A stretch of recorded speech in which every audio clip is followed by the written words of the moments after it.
Okay po, mapagpalang umaga po sa inyong lahat. Maulan.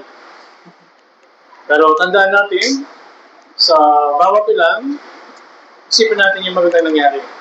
Ngayong umaga, bakit yun nandito? Siyempre para makakuha ng biyaya. Tama po ba? Ngayong araw, ngayong umaga, ito yung kung saan napagtagumpayan po natin ating laman. Tama po ba? Ano yung ating napagtagumpayan? Yung laman na gustong matulog, magpahinga, tama ba? At mag-isip ng ibang bagay na gawin. Tama ba? Kanina, pag galing ko sa bahay, alas 7, on the way, yung kabila natin dyan na simbahan, dami nila.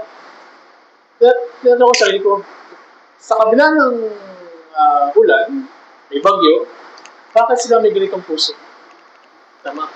Bakit may ganito silang puso kahit na wala sa kanilang katotohanan? Tama ba? Pero bagamat nasa kanilang katotohanan, bagamat may sigasig sila, pero dito yung sa kalooban, karunungan ng Diyos. Pero tayo, meron tayong katotohanan, tama ba? Yung kaligtasan. So dahil dito, nagagawa natin gawin yung kalooban ng Panginoon. Tama ba? Kaya nagpapasalamat ako sa Panginoon dahil binigyan din ng pagkakataon na magtipon sa araw na ito.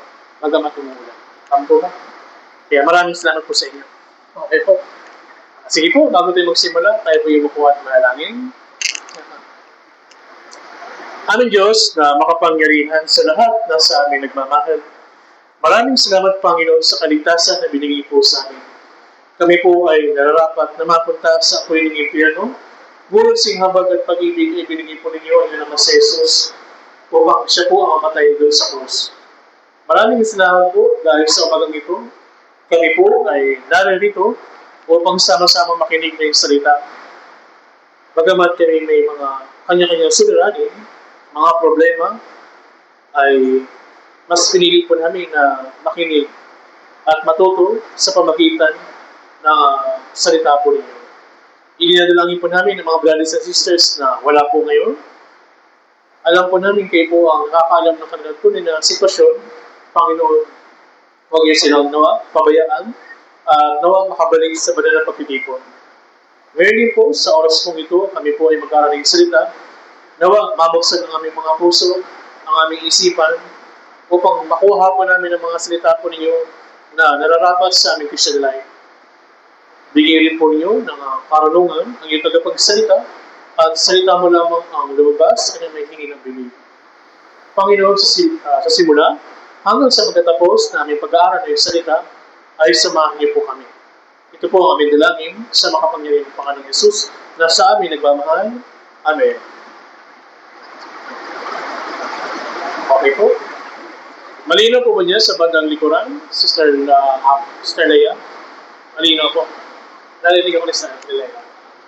Okay po, buksan po natin sa ating Biblia sa Mateo po. Mateo po chapter 15, verse 21 hanggang 28. Dito po sa Mateo chapter 15, verse 21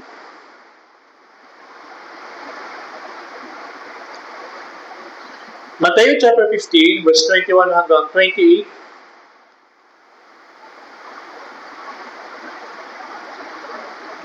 Basahin po natin ang sabay-sabay. 3, 2, 1. Umalis doon si Jesus sa pumunta sa sakupan ng Tiro at Sidon. May isang babaeng Kananea na mula sa luping iyon ang lumabas at simulang sumigaw, "Mahabag ka sa akin, O Panginoon, anak ni David. Ang anak kong babae, pinahihirapan ng isang demonyo." Ngunit hindi siya sumagot sa kanya kahit isang salita.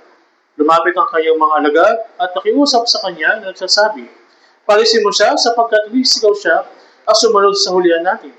Ngunit sumagot siya at sinabi, "Ako hindi sinugo maliban sa mga nawawalang tupa sa sambayanan ni Israel." Ngunit lumapit siya at lumuhod sa kanya na nagsasabi, "Panginoon, tulungan mo ako." Siya'y sumagot at sinabi, Hindi mabuti na kunin ng tinapay ang mga anak ng tinapay at itapon sa mga aso. Well, sinabi niya, "Oo, Panginoon, subalit maging ang mga aso ay kumakain ng mga muho na naglag mula sa apag ng kailang mga Panginoon." Na magkabay, sumagot si Jesus at sinabi sa kanya, "O babae, napakalaki na iyong pananampalataya. Mangyayari sa iyo ang sinasabi mo." At gumaling ang kanyang anak sa oras din iyon. Kung matandaan po natin yung ating napag-aralan nung last week, ay yung patungkol naman sa babaeng ano po? Babaeng, yung last week, Samaritano. Babaeng Samaritano, pero babae na lang po. Lamang lalaki dito. Dito po, ay tingnan po natin at pag-aralan. Dito naman po sa babaeng taga saan naman? Taga Payatas. Babaeng taga Cananea. Okay po? Babaeng taga Cananea. Pag-aralan po natin ano yung makukuha po nating aral dito po sa babaeng taga Cananea. Dito po, sa kwento na ito, maunawaan po natin kung ano po magiging resulta na mayroong malaking pananampalataya. Na kapag meron tayong malaking pagtitiwala, pananampalataya, sa kabila ng hadlang, basta maniwala po tayo, merong himala. Okay po? Kaya nga, nakanta na ito ng mga choir na there can be miracle. Tama ba? Kapag naniwala tayo. Mayroong himala kapag naniwala po tayo. Dito po sa verse 21, umalis doon si Jesus at pumunta sa sakupan ng Tiro at Sidon. Itong lugar po na ito, kung saan po, itong lugar po na ito, ang Tiro at Sidon, naninirahan po dito yung mga babae o yung mga tao na mga hintil. Okay po? Mga hintil po. Hindi sila lahing Hudyo o mga Israelita. Mga hintil po sila. Okay po? Ngayon, pumunta po yung Panginoong Hesus dito upang ipangaral yung karyaan ng langit. Okay po? Doon sa area po na ito. Yun ang tanging paraan, yun yung dahilan. Kaya kung bakit yung Panginoon ay pumunta sa lugar na ito. Okay po? Sa katunayan po, bago po siya pumunta sa lugar na ito, meron po siyang mga sinuway na mga Fariseo, mga Saduceo, mga pari. Sinuway siya. Parang pinagalitan po ni Jesus. At pagkatapos, dahil sa pagkasuway, sa mga ginagawa nilang mali, ay umalis po si Jesus at pumunta sa lugar po na ito. Dito po sa Mateo, chapter 15, sa verse 12, sabi dito sa Mateo chapter 15, verse 12, pagkatapos dumating ang mga alagad at sinabi sa kanya, "Ano mo bang nasaktan ng mga Fariseo nang marinig nila ang pananalitang ito?" Kasi sinuway sila. Sinuway sila ni Jesus sa maling ginagawa nila. Nanuwaan po ninyo? Kaya po napunta si Jesus sa lugar po na ito. Sa katunayan po, meron pang bukod na dahilan kung bakit po napunta si Jesus sa lugar na ito.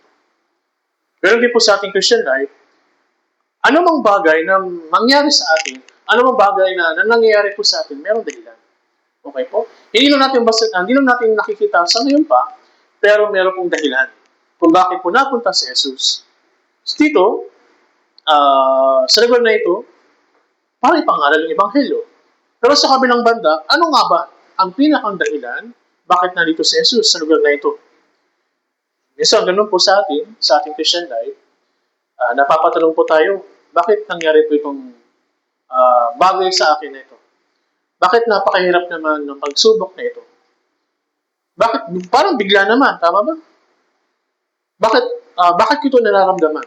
Itong pagkakataon nito sa aking Christian life, sa aking pamumuhay bilang anak ng Diyos. Halimbawa po, si Jose, sa lumang tipan, kagaya ng alam natin, si Jose po ay ibinenta po siya. Ibinenta po siya ng kanyang mga kapatid. Napakasama na nangyari sa kanya. Pagpunta niya sa Ehipto, siya ay naging alipin. Tama ba? Kung mahina yung kanyang pananampalataya, iisipin niya, napakasama ng aking pamilya. Dugot naman ko sila, mga kapatid ko sila, pero ito ang ginawa nila sa akin. Tama ba? Okay po ba? Okay ba sa inyo na ibinenta sa ibang lugar para gawin sa inyo yung paglilinis, maging alipin, okay ba sa inyo? Ng sarili niyong ina, ng sarili niyong kapatid. Ano maramdaman po natin? Ano maramdaman po ninyo? Masakit, tama ba? Masakit. Paano magagawa sa akin aking pamilya ito? At ganito ba ang aking buhay? Pero si Jose, hindi po niya ito dinamdam. Ang nakita niya, may layunin ng Diyos. Bakit ako nandito? Bakit ako nilagay sa lugar na ito? Ano yung layunin? Bakit kaya napunta si Jose sa lugar na yun? Sa Egypto. Tingnan po natin sa Genesis. Paki-bookmark po itong ating kwento sa aklat ng Mateo. Puntahan po natin sa Genesis chapter 50.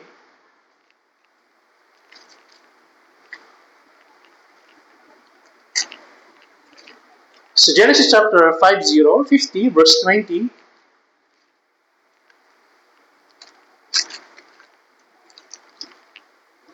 basahin po natin. 3, 2, 1. Kayo nagnasa ng masama laban sa akin. Ngunit inilagay ng Diyos para sa kabutihan upang mangyari ang gaya sa araw na ito upang mapanatiling buhay ang napakaraming tao. Sabi po dito, kayo nagnasa ng masama laban sa akin. Kung titingnan po natin yung point of view, talagang napakasama yung nangyari kay Jose. At napakasama yung ginawa nila kay Jose. Tama ba? Pero yung isip ni Jose, ngunit inilagay ng Diyos para sa kabutihan. Sa kabila ng masama nangyari sa kanya, ang nakita niya, sabi, para sa kasamaan? Hindi po. Sa kabutihan. Naluhan po ninyo? Upang mangyari ang gaya sa araw na ito. Ano po yung upang mangyari ang gaya sa araw na ito? Ano po yung upang mapanatiling buhay ang napakaraming tao? Kagaya ng alam natin, nagkaroon po ng taggutom. Di ba? Sa paligid ng Ehipto. At yung mga Israelita, wala pa sa time na yun. Okay? Sa Ehipto. Kaya, kagaya ng alam natin si Jose, na naginip. Napanaginipan niya. At na-interpret niya yung panaginip ng hari. Ano yung na-interpret ng ni Jose? Magkakaroon ng malaking at gutom. Kaya, naging aware yung mga Ehipto. Ano nangyari? Nag-ipon sila ng pagkain. Maraming pagkain. Pero dahil nakakalam lamang ito ay si Jose, at hindi yung mga karatig bayan sa paligid ng Ehipto, kasama yung kanyang pamilya, yung mga Israelita, nagutom sila. Wala silang naimak na pagkain. Dahil dito, nagkakaba yung mga tao at napunta sila sa Ehipto. Nagkataon naman, si Jose ay naging hari ng time na yun. Dahil, sige, napakabuti mo. Gagawin kitang hari, pinuno sa pangkat. Kaya naging mataas yung kanyang posisyon. At dumating yung kanyang pamilya. Tinanggap siya. Tinanggap niya yung mga kanyang pamilya. Sa kabila ng kahirapan, sa kabila ng pagbenta sa kanya, ng mga tinanggap niya. At dahil dito, nakakain sila. Kinupkop ng mga Ehipto, ni Jose, yung kanyang mga bayan, yung bayan niya. Kaya nabuhay sila. Tama ba? Ito yung nangyari doon. Sabi dito, para sa kabutihan. Paano kung hindi siya binenta? Paano kung hindi siya napunta doon sa Ehipto? Wala sanang lahing Israelita. Tama ba? Pero, kalooban ng Diyos yun. Kalooban sa ating Christian life. Kalooban ng Diyos, bakit nangyayari sa atin itong mga bagay na ito? Ano man ang inyong naranasan na kahirapan, pero huwag yung tanongin, huwag yung question yung Panginoon. Panginoon, bakit naman? Tama ba? Hanapin niyo yung kagaya ng puso ni Jose para sa kabutihan. Naluwag po ninyo? Para sa kabutihan. Kaya minsan, inaalaw po ng Panginoon na mangyari po sa atin ito. Dahil meron pong layunin. Kahit anong mangyari sa Christian sa buhay po ninyo, ay ito po'y kalooban ng Diyos. Mula ngayon hanggang ngayon. Tama ba? Kagaya, halimbawa, sa buhay ng tao, wala man tayong pamilya, wala man tayong kasama, kung broken family man tayo, pero kalooban ng Panginoon yun. Tama ba? Bakit? Sa hinaharap, kalooban ng Diyos na maligtas tayo. Yun yung mahalaga. Yun yung mahalaga. Nakasama natin buo yung pamilya. Ang mahalaga yung kaligtasan po natin. Naluhan po natin. Kaya nga may dahilan bakit dumating si Jesus sa mundo po na ito. Ano yung dahilan niya? Para iligtas po tayo. Hindi para pagalingin sa ating physical na sakit, kundi iligtas tayo spiritually. Kaya may dahilan bakit namatay si Jesus. Naluhan po ninyo? May dahilan ang lahat ng bagay. Hindi man po natin naunawa, nakikita sa ngayon, pero darating yung panahon, maunawaan po natin. Kaya ano dapat natin gawin? Yung ating pananampalataya dapat ano po? Maghintay tayo. Maghintay at yung ating pananampalataya, keep faith alive. Tama ba? Yung ating pananampalataya, nananatiling buhay. Itong babaeng Kananea, nangyari sa kanya yung mga bagay na masakit, kahirapan, para po sa ikabubuti niya. Okay po? Para po sa ikabubuti niya.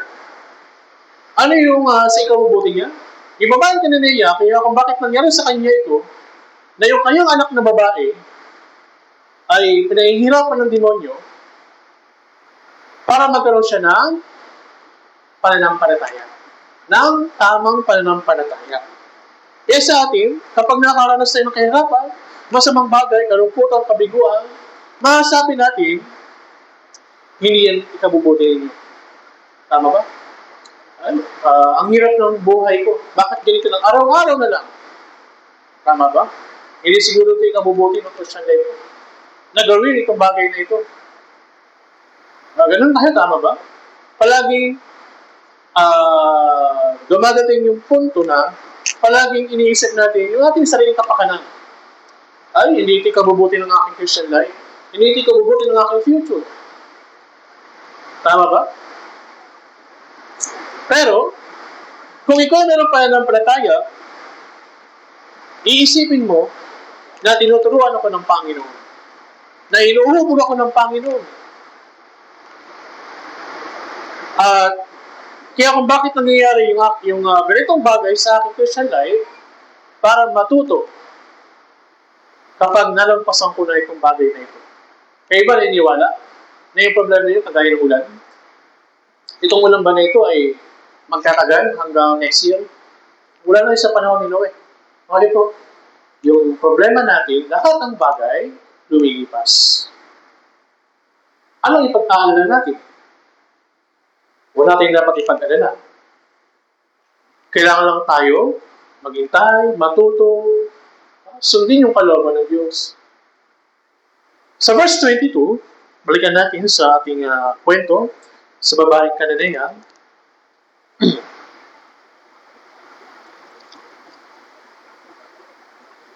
Ito na, may isang babaeng Kananea na mula sa lupain iyon ang lumabas at nagsimulang sumigaw. Mahabag ka sa akin, O Panginoon, anak ni David. Ang anak kong babae, pinahihirapan isang demonyo. May isang babae, sisigaw, nagmamakaawa. Ang sabi dito, napagalingin yung kanyang anak na pinahihirapan ng demonyo. Sa panahon iyon po, yung babae po na ito ay hindi. At kaaway sila ng mga Hudyo. Hindi sila tinuturing na matuwid. Sila ay marurumi. Kaya ngunit si Jesus po, sa panahon yun, ay bantog. Kasi galing na po siyang Galilea. Pababa na po siya. Pabalik na po siya ng Jerusalem. Kaya nagpasimula si Jesus sa kanyang ministeryo nung siya po ay 30 years. At nagsimula siya sa Galilea. Pababa na siya. At si Jesus, bantog po siya. Sikat po siya. Kaya kilala siya doon sa lupain. Kaya kilala po siya nung babaeng Kananea. At yung babaeng Kananea, umaasa rin po siya, kagaya ng mga Hudyo. Umaasa po siya na napapagalingin siya. Papagalingin yung kanyang anak. Mahabag ka sa akin, O Panginoon, anak ni David. Dito po, maunawaan po natin, bagamat yung babaeng Kananea, nag-iintay ng napakatagal,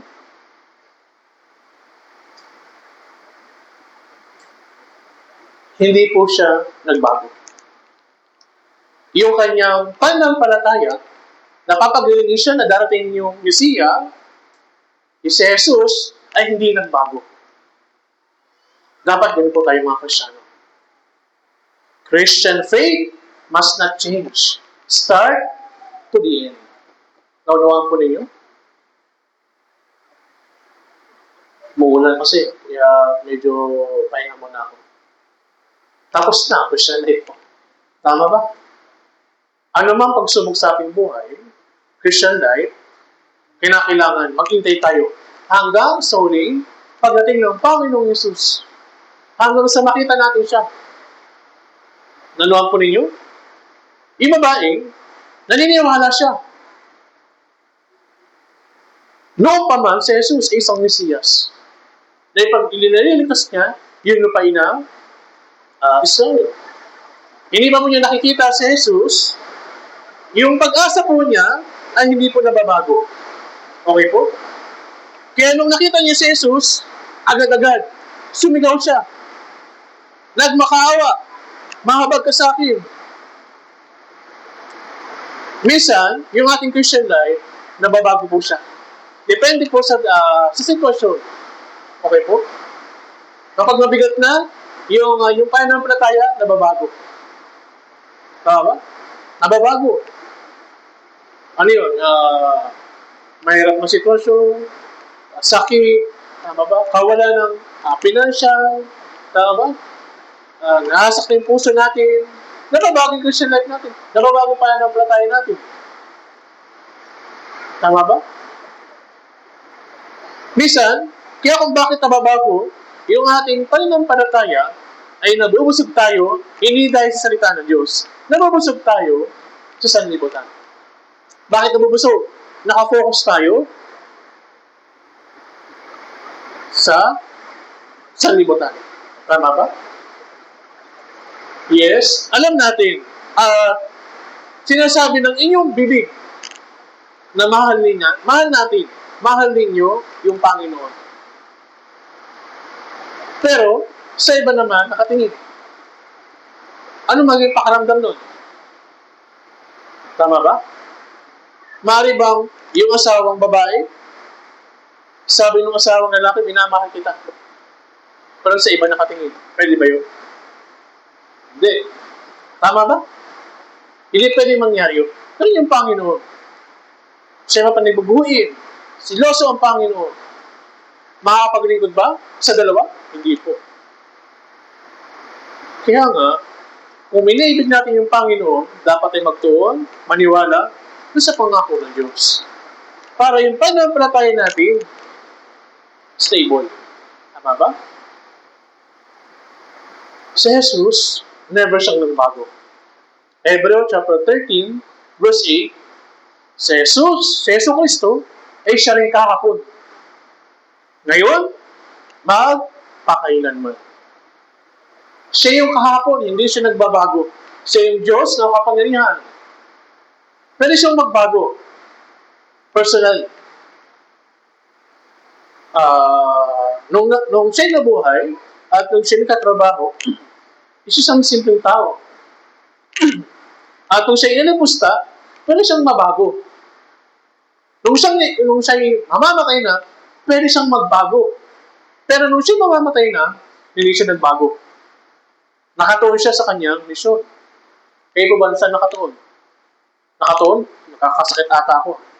Hindi mo naka-attend. Tama ba?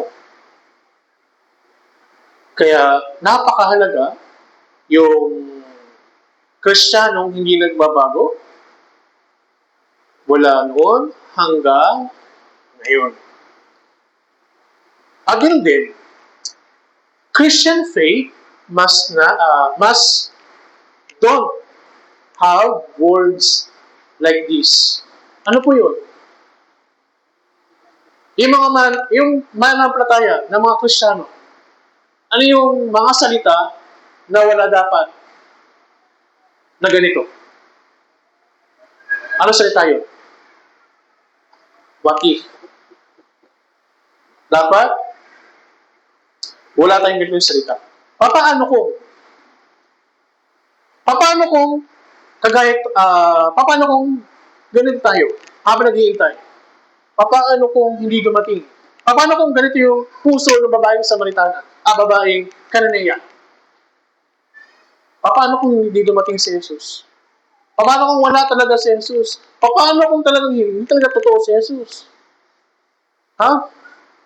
Paano kung hindi talaga totoo ang Mesiya? Sinasabi sa atin ito na huwag tayong maging tamad at maging maalam po tayo sa Espiritu. Tama ba? What if kung dumala ko ngayon, maambulan ako at magkasakit? Tama ba? Paano kung ginawa ko ito yung mangyari sa akin? Paano kung gawin ko ito, hindi ko kakayanin? Kung kinito yung puso natin, kung ano yung kaisipan natin, pero tayo what if? Huwag po. Sabi sa Roma, chapter 12, sa Roma po, chapter 12, magiging maalam po tayo. Roma chapter 12, verse 11. Basahin po natin sa Roma chapter 12, verse 11, 3 to 1. Huwag maging tamad sa pagsisikap, maging maalam sa Espiritu, naglilingkod sa Panginoon. Tama ba? Dapat ganito po tayo. Habang hinihintay natin yung Panginoon, matapang, masipag natin ginagawa yung kalooban ng Diyos. Wala tayong ganito.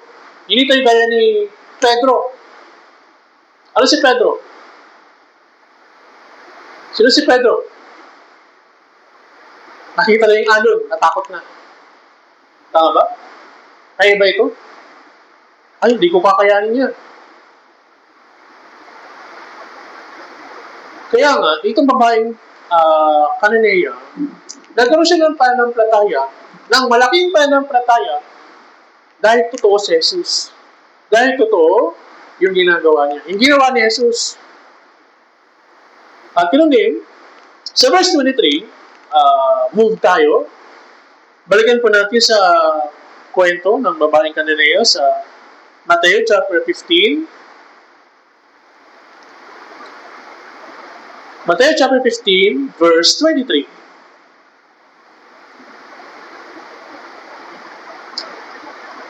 Sa kabila ng pakiusap ni Jesus, ng babaeng Cananea, sa 23, di ba sa verse 22, sabi dito ng babaeng Cananea, mahabag ka sa akin, o Panginoon, anak ni David. Ang anak kong babae ay pinahihirapan ng isang demonyo. Hindi lang siya basta nagsalita sa yung babaeng Cananea, kundi sumigaw siya. Nakikiusap yung babaeng Cananea. Sumigaw. Nakikiusap. Sa verse 23, ano yung response ni Jesus? Dahil meron siyang sigasig. Dahil siya meron siyang pakiusap kay Jesus. Ano sabi ni Jesus? Sa verse 23, basahin natin. Ngunit hindi siya sumagot sa kanya kahit isang salita. Lumapit ang kanyang mga alagad at nakiusap sa kanya na nagsasabi, palisin mo siya. Sapagkat nagsisigaw siya sumusunod sa akin, sa ulihan natin. Sa Jesus, hindi siya nagsalita na kahit anumang salita. Yung babaeng Cananea, ito na yung kanyang ginagawa. Para bang napapahiya na siya. Nakakahiya na yung ginagawa. Diba kasi sabi ng mga alagad, palisin mo siya sapagkat nagsisigaw siya at sumusunod sa ulihan natin. Iskandaloso na. Ito yung ginagawa niya. Bakit? Pero si Jesus, wala siyang kahit anong imik. Wala siyang response sa atin. Wala siyang response sa babae. Minsan, lalo sa ating Christian life, kahit gaano tayo nanalangin sa Panginoon, first time, nanalangin tayo sa Panginoon, talagang gustong-gusto natin na ibigay sa akin ng Panginoon itong hinihiling ko. Ito ang panalangin ko. Tama ba? Na mapanatili sila, mapanatiling Christian life ko, manatili sa church. Pero bakit yun? Hindi pa rin. Parang wala pa rin ako. Hindi ako nanatili sa church. Hindi ako nagbabago. Minsan, nakakaras po tayo ng ganito. Para bang walang nangyayari. Kapag lumalapit tayo, o nagsusumamo tayo sa Panginoon. Wala nagbabago. Kagaya po nangyari sa babaeng Canaanea, una pa lang po, sisigaw na siya. Sumisigaw. Pero po hindi ibig sabihin nito, binaliwala na po siya ng Panginoon. Okay po? Santiago, bakit kaya hindi natin agad nararanasan yung sagot ng Panginoon sa ating mga panalangin? Bakit kaya? Bakit hanggang ngayon, hindi pa ibinibigay yung prayer list ko sa Panginoon? Bakit po? Santiago chapter 1, verse 24. Santiago po chapter 1, verse 2 hanggang 4.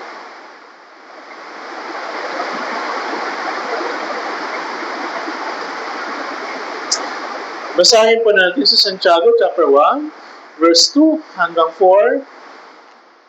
3 to 1. Mga kapatid ko, ituring ninyo buong kagalakan kapag kayo nahaharap sa sariling pagsubok.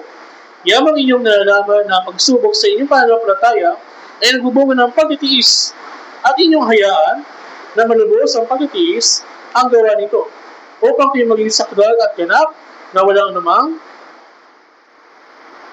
kakulangan. Kaya kung bakit po hindi pa po binibigay sa atin yung mga bagay na panalangin po natin para masiyasat o matest yung ating pananampalataya. Hanggang saan ang yung pananampalataya? Hanggang dito lang? Na nalalangin ng isang beses na akala ninyo, talagang masigasig yung ating pananampalataya. I mean, nalalangin. Okay, nanalangin ng isang buwan, ng isang taon. Ito na ba yung masasabi ninyo na panalangin para sa Panginoon? Hindi po. Kaya kung bakit hanggang ngayon, hindi pa ibinibigay sa atin yung ating panalangin para sa Panginoon para po i-test yung ating pananampalataya. Bakit ano pa? Bakit hindi pa binibigay? Una, para i-test. Pangalawa, Habakuk chapter 2, verse 3.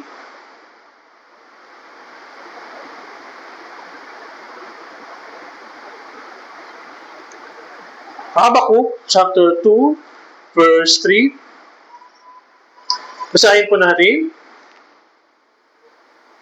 3 to 1. Sapagkat ang pangitain na naghihintay pa ng panahon nito at nagsasalita tungkol sa wakas. Hindi ito magsisinungaling. Kung hindi parang mabagal, ay hintayin mo. Ititiyak na darating. Hindi ito maantala.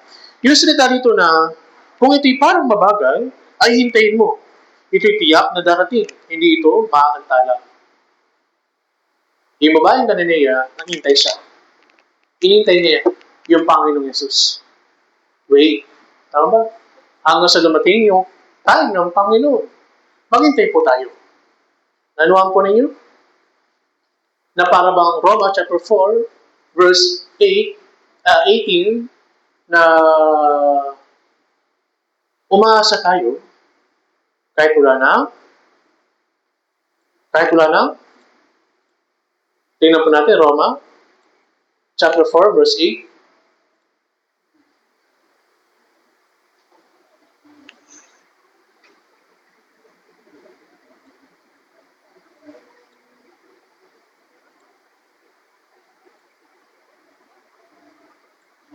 Roma po, chapter 4, verse 8.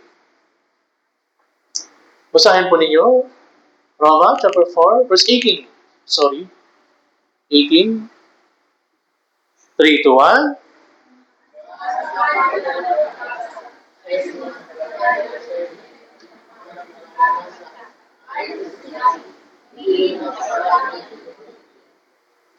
Kagaya ng alam natin, itong Roma chapter 4, verse 18, ito yung salita po ni Abraham.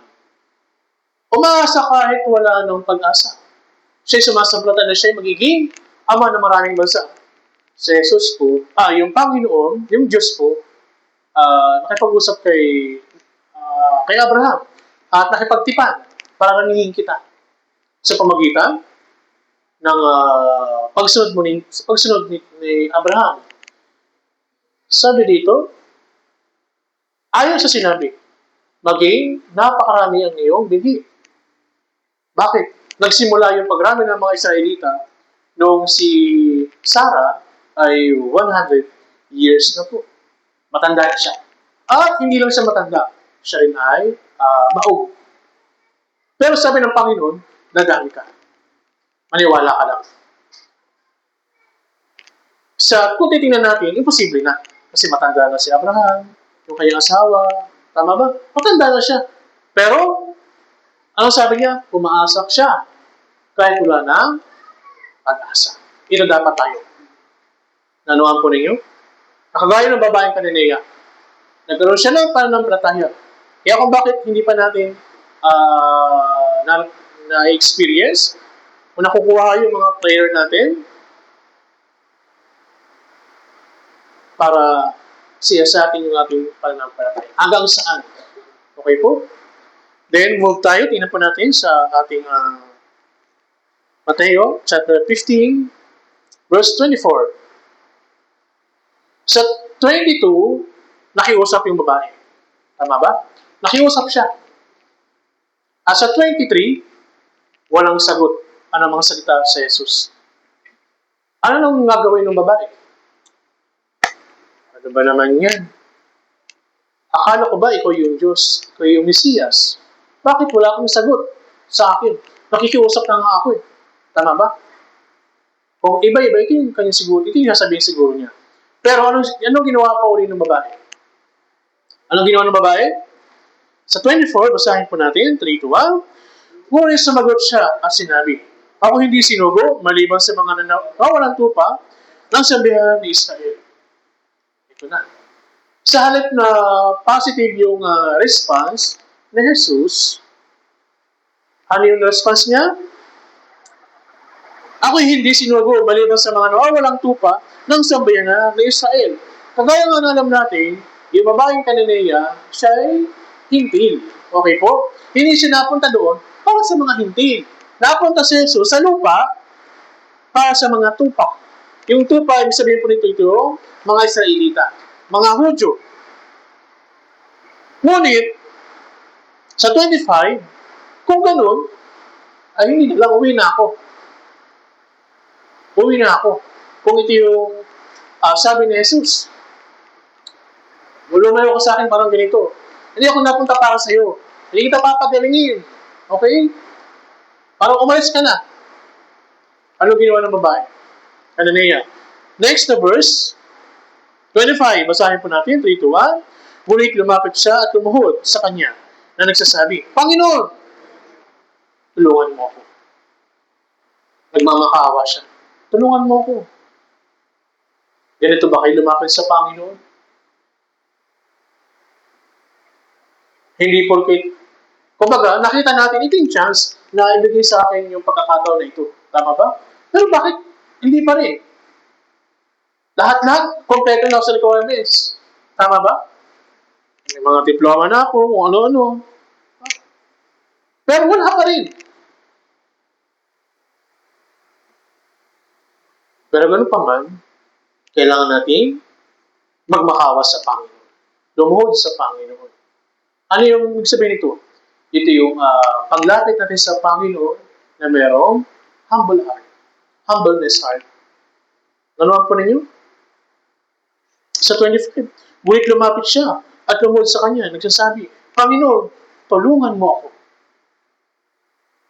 Panginoon, tulungan mo ako. Christian must have humbleness heart. mapagpakumbaba ang puso. Yung kneeling o yung pagluhod, ito po yung sinasabi sa atin yung ating kapakumbabaan. Hindi siya nahihiya na siya yung mapagpakumbaba. Tama ba? Maraming tao nakatingin sa kanya, pero kung may ganito kang puso na mapagpakumbaba, panalo ka sa Panginoon. Ikaw ay best Christian sa Panginoon. Naunawaan po ninyo? Santiago chapter 4 verse 10. Santiago po chapter 4 verse 10.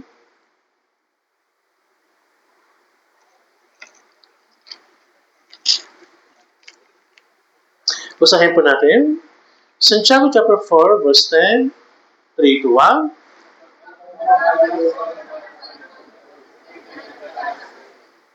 Tama ba?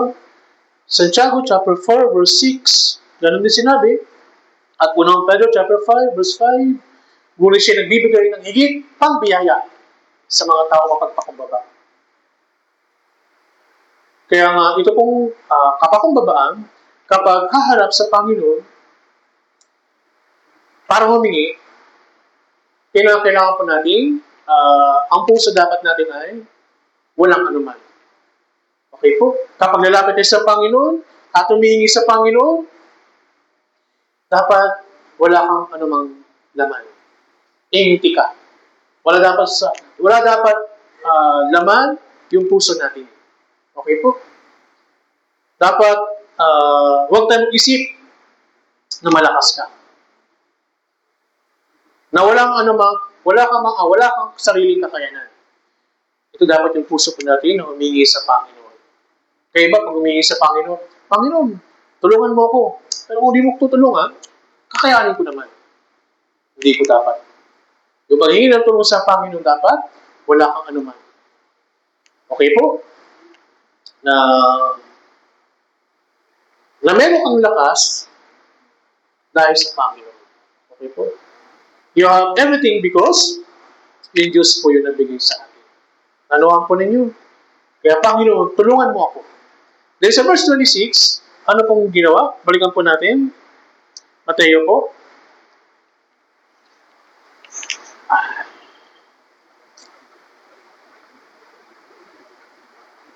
Verse 26, ano pong ginawa na Jesus? Basahin po natin 3 to 1. Siya ay sumagot at sinabi, hindi mabuti na kunin ang tinapay ng mga anak at itapon ito sa mga aso. Sabi po dito, hindi mabuti na kunin ang tinapay ng mga anak at itapon ito sa mga aso. Ibig sabihin nito, si Jesus po ay para po siya ay tuyain o lapastanganin yung babae. Ito ibig sabihin nito, sabihin ng masama o insultuhin yung babae. Pero ganun pa man, gaano mo ito kasakit na sabihan ka aso o hindi ka kabilang. Ang sabihin po dito ng verse 26, yung tinapay, ito yung salita ng Diyos. Yung salita ng Diyos ay para sa mga Israelita lang, sa mga Hudyo. Sabi dito, hindi mabuti na kunin ang tinapay, yung kagalingan, yung salita,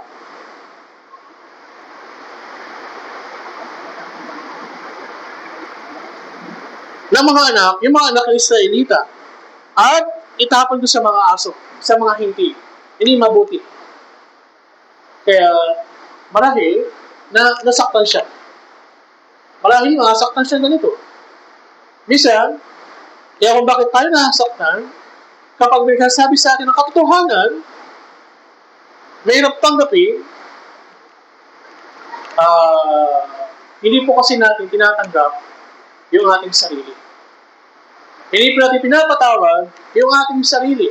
Paano hindi pinapatawag yung ating sarili? Yung hindi pagpapatawag sa iyong sarili, ibig sabihin po nito ay hindi mo tinatanggap na ikaw yan. Na ganito ka, ito ka. Ayaw natin tanggapin. Kapag mapagmataas po tayo. Kaya sabi dito,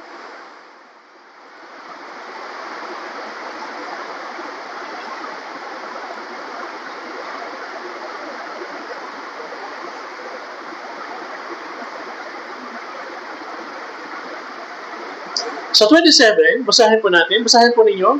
Sa verse 27, 3, 2, 1.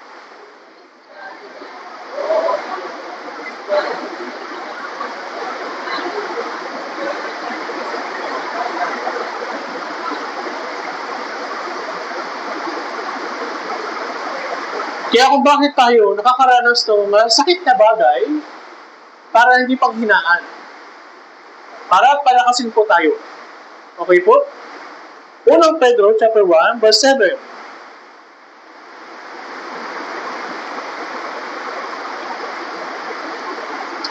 Sa unang Pedro chapter 1, verse 7.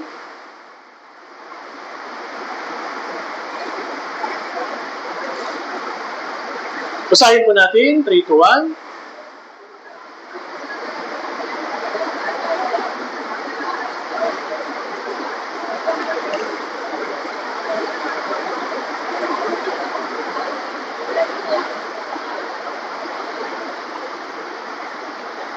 Upang ang kadalisaya ng inyong pananampalataya na mas mahalaga kaysa gintong nasisira, bagamat ay sinusubok sa pamagitan ng apoy, ay mauwi sa kapurihan, kaluwalhatian at karangalan sa pagkapakita ni Yesu Kristo.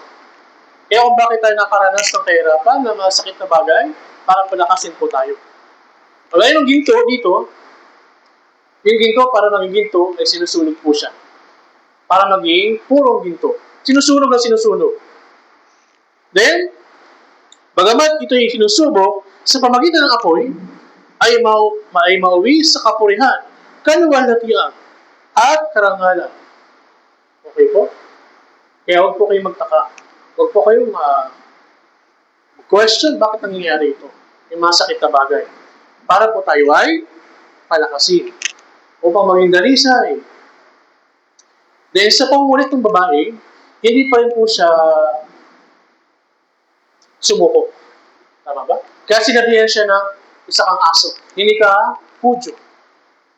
Sa verse 27, basahin po natin, balikan natin. 15.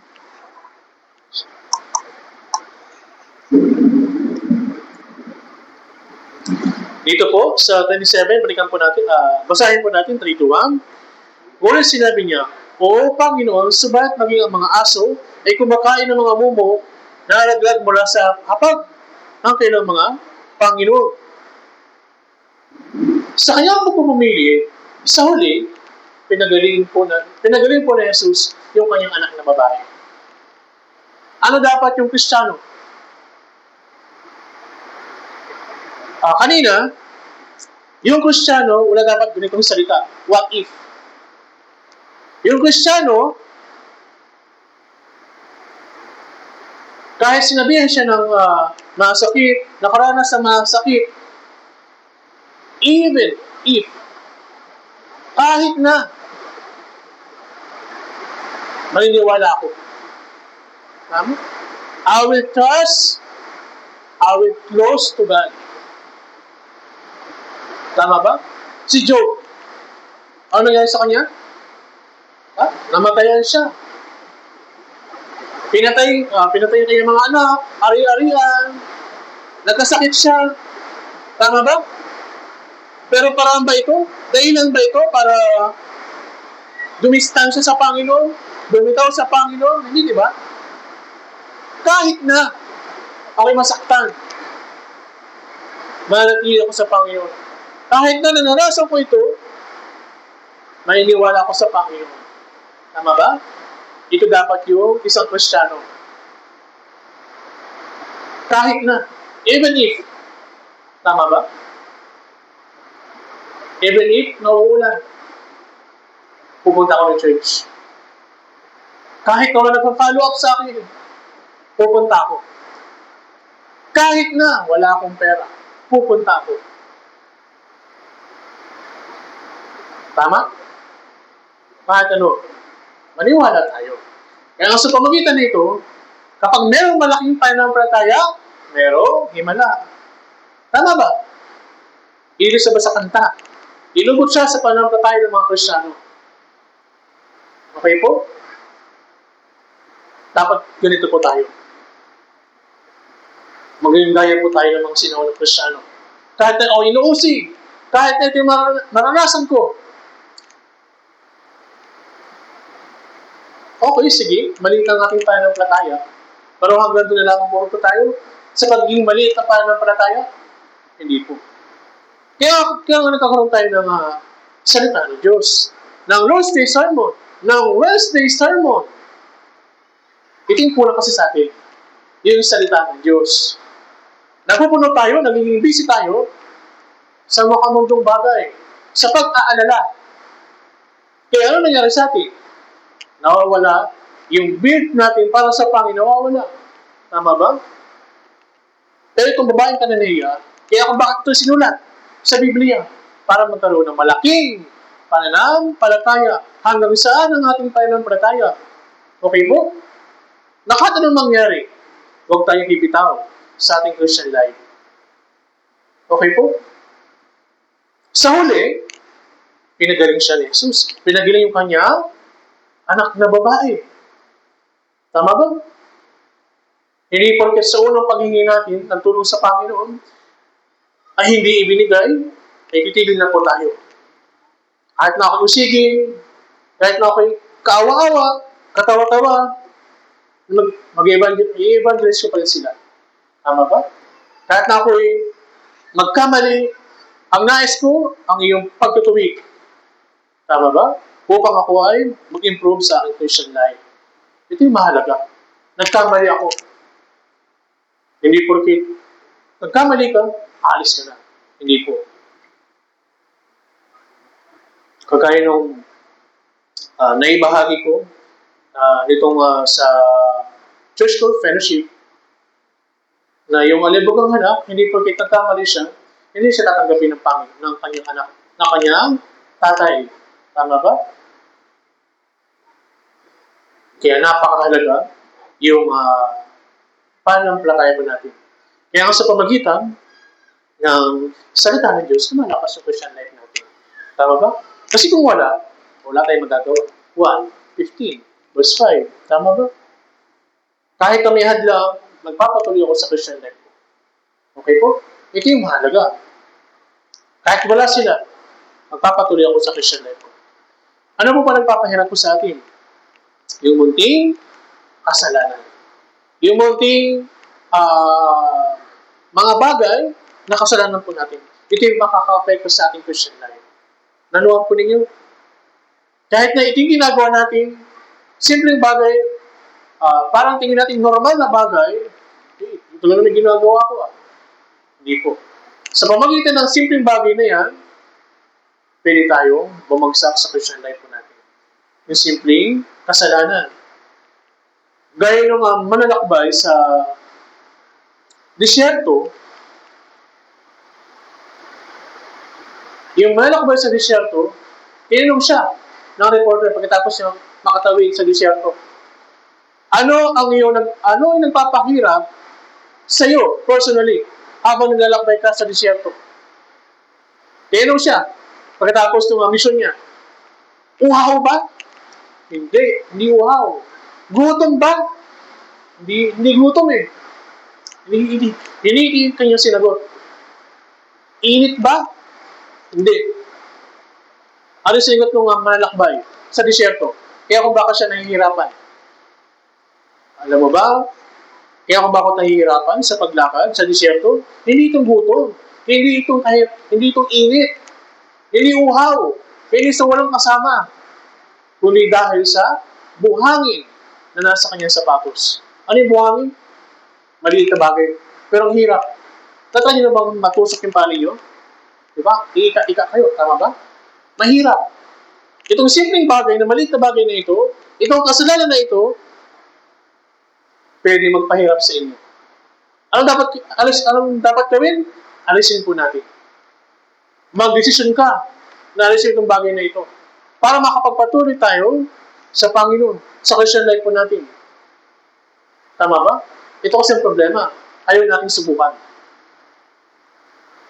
Tama ba? Kaya nga, dapat natin magtiwala sa Panginoon. Maniwala po tayo. Yung Panginoon, hindi po siya magsisinungaling. Naunawaan po ninyo? Kaya yung babae, ah, sa kabila ng kanyang kahirapan, sa kabila ng kanyang pagtanggi ni Jesus, yung babae, patuloy siya na lumalapit sa Panginoon. Kumakatuwan din po ito na patuloy na pananalangin. Ano yung patuloy na pananalangin? Unang Thessalonica chapter 5 verse 17, pray without ceasing. Kayo ba kayo nananalangin? Tuwing kailan kayo nananalangin? Tuwing kailan kayo humingi sa Panginoon?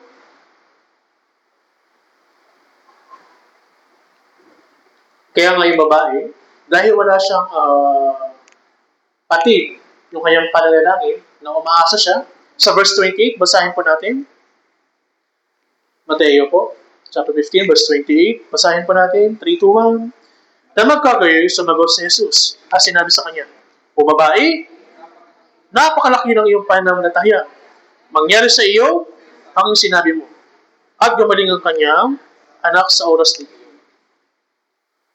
Okay po? Napakahalaga ng bagay po nito.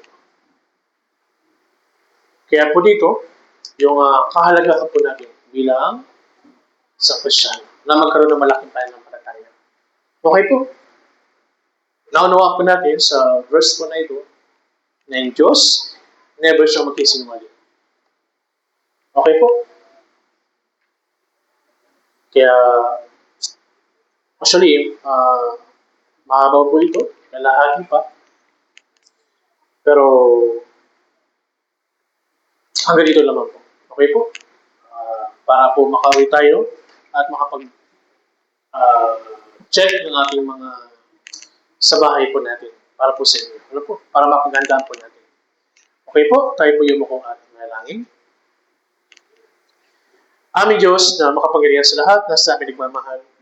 Maraming salamat, Panginoon, sa kaligtasan na ibigay po sa amin. Nawa ay naunawaan po namin kung ano dapat magkaroon ng malaking pananampalataya sa pamagitan po ng lesson po namin ngayong umaga sa babaeng Kananea. Maraming salamat po muli. Ito po kami dalangin sa makapangyarihan ng pangalang Yesus sa aming nagmamahal. Amen. Salamat po.